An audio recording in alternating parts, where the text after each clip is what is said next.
அன்பு ஆன்மீக தமிழ் அன்பர்களே நண்பர்களே, உங்கள் அனைவருக்கும் தமிழ் யூடியூப் சேனலின் இனிய தமிழ் வணக்கம். தாய்மொழியால் இணைவோம், தாய்மொழியை வளர்ப்போம். வாழ்க தமிழ், வளர்க தமிழ்.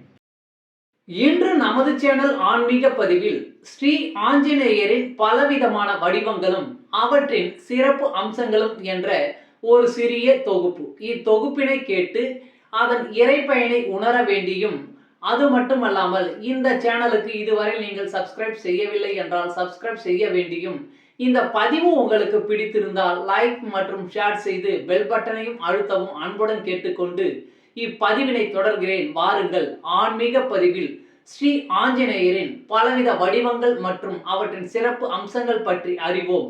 அறிந்து தெளிவோம், தெளிந்து இறை பயன் பெறுவோம். ஓம் ஜெய் ஸ்ரீராம். ஸ்ரீ ராமபிரானின் சிறந்த பக்தனாகவும் தூதவனாகவும் போற்றப்படும் ஆஞ்சநேயருக்கு நாட்டில் மிக ஏராளமான ஆலயங்கள் அமைந்திருக்கின்றன. அவற்றில் எல்லாம் பல்வேறு தோற்றங்களில் அவர் அருள் பாலிப்பதை நாம் பார்த்திருப்போம். அந்த வகையில் ஆஞ்சநேயரின் சில வடிவங்களை பற்றி இங்கே நாம் தெளிவாக பார்க்கலாம். பஞ்சமுக ஆஞ்சநேயர். மயில் ராவணன் என்பவன் ராவணனுடனான யுத்தத்தின் போது பல மாய வேலைகளை செய்து ராமபிரானுக்கு தொந்தரவு செய்து வந்தான். அவனை அழித்து ராம லட்சுமணரை மீட்பதற்காக அனுமான் எடுத்த அவதாரமே பஞ்சமுக ஆஞ்சநேயர் வடிவமாகும். நிருத்த ஆஞ்சநேயர். இந்த அனுமன் போருக்கு செல்வது போன்ற தோற்றத்தில் காட்சி தருவார். ராம ராவண போரின் பொழுது அசுரர்களுடன் மிக உக்கிரமாக போரிட்ட ஆஞ்சநேயரின் தோற்றம் இது. இவரை வணங்குவதால் வாழ்வில் ஏற்படும் இடர்கள் அனைத்தும் நீங்கும். கல்யாண ஆஞ்சநேயர். அனுமன் சஞ்சீவி மலையை தூக்கி கொண்டு பறந்த பொழுது அவரது வியர்வை துளி கடலில் விழுந்தது. அதனை மீன் வடிவில் கடலில் நீந்தி கொண்டிருந்த தேவக்கன்னி பருகியதால் அவளுக்கு ஓர் ஆண் குழந்தை பிறந்தது. அந்த தேவக்கன்னியை பின்னர் அனுமன் மணந்ததாக கூறப்படுகிறது. இந்த கோலத்தில் இருக்கும் அனுமானே கல்யாண ஆஞ்சநேயர் என்று அழைக்கப்படுகிறார். பால ஆஞ்சநேயர். அஞ்சனை மகனாக அழகான பாலகனாக அவர் தாயோடு சேர்ந்து இருக்கும் கோலமே பால ஆஞ்சநேயர் என்று சொல்லப்படுகிறது. இவரை துதித்தால் குழந்தை பேறு கிடைக்கும் என்பது நம்பிக்கை. வீர ஆஞ்சநேயர். ஒரு முறை முனிவர்களின் சாபத்திற்கு ஆளானார் அனுமன்.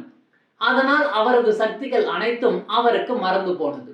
இந்த நிலையில் சீதையை கண்டு வருவதற்காக அனுமனை இலங்கைக்கு போக சொன்னார் ராமன். அப்பொழுது ஜாம்பவான் அனுமனுக்கு அவரின் சக்திகளை பற்றி எடுத்து கூற தனது வீரமும் வலிமையும் நினைவுக்கு வந்து விஸ்வரூபம் எடுத்தார். அந்த வடிவமே வீர ஆஞ்சநேயர் ஆகும்.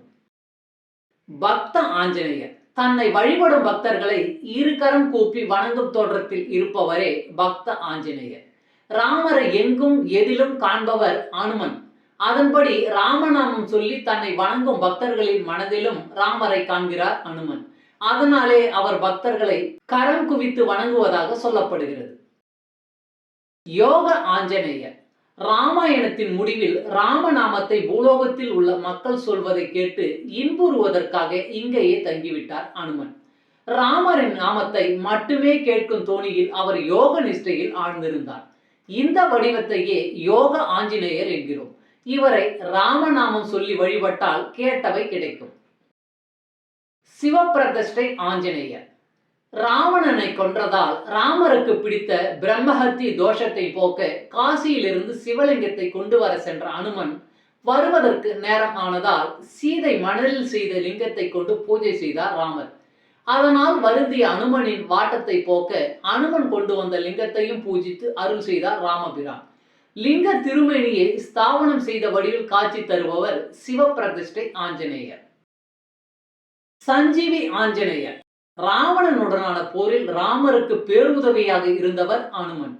ஒரு முறை லட்சுமணன் போரில் மூர்ச்சை அடைந்த பொழுது அவரை காப்பதற்காக சஞ்சீவி மலையை பெயர்த்தெடுத்து வந்தவர் அனுமன். இப்படி சஞ்சீவி மலையை தூக்கி கொண்டு பறப்பது போன்ற தோற்றத்தில் இருப்பவரையே சஞ்சீவி ஆஞ்சநேயர் என்கிறோம். தமிழ் அன்பர்களே, ஆன்மீக பதிவில் ஸ்ரீ ஆஞ்சநேயரின் பலவிதமான வடிவங்கள் மற்றும் அவற்றின் சிறப்புகள் என்ற பதிவை உங்களுக்காக நான் அளித்ததில் மிகவும் பெருமை கொள்கிறேன். மேலும் இப்பதிவில் கூறப்பட்ட தகவல்கள் அனைத்தும் யான் அறிந்து கொண்டவை. யான் அறிந்த இந்த தகவல்கள் ஏதேனும் ஒரு வகையில் உங்களுக்கு உதவ வேண்டும் என்ற நோக்கிலே இங்கே அளித்துள்ளேன். யான் அளித்த இந்த தகவல்கள் எந்த வகையிலாவது உங்களுக்கு உதவும் என்று நான் மிகவும் நம்புகிறேன்.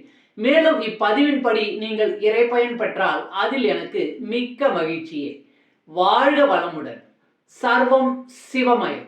இறையருள் பெறுவோம், இன்பமாய் வாழ்வோம். அன்பு ஆன்மீக தமிழ் அன்பர்களே, நண்பர்களே, இவ்வீடியோ பதிவினை கேட்டு இன்புற்று ஆதரவு அளித்த அனைத்து தமிழ் உள்ளங்களுக்கும் எங்கள் மனமார்ந்த நன்றி. மேலும் இப்பதிவு உங்களுக்கு பிடித்திருந்தால் லைக் மற்றும் ஷேர் செய்து, இதுவரை இந்த சேனலுக்கு நீங்கள் சப்ஸ்கிரைப் செய்யவில்லை என்றால் சப்ஸ்கிரைப் செய்து ஆதரவு அளிக்க வேண்டி அன்புடன் கேட்டுக்கொள்கிறேன். நன்றி. அடுத்த பதிவில் உங்களை விரைவில் சந்திக்கும் வரை உங்களிடமிருந்து விடைபெறுவது தமிழ் யூடியூப் சேனல்.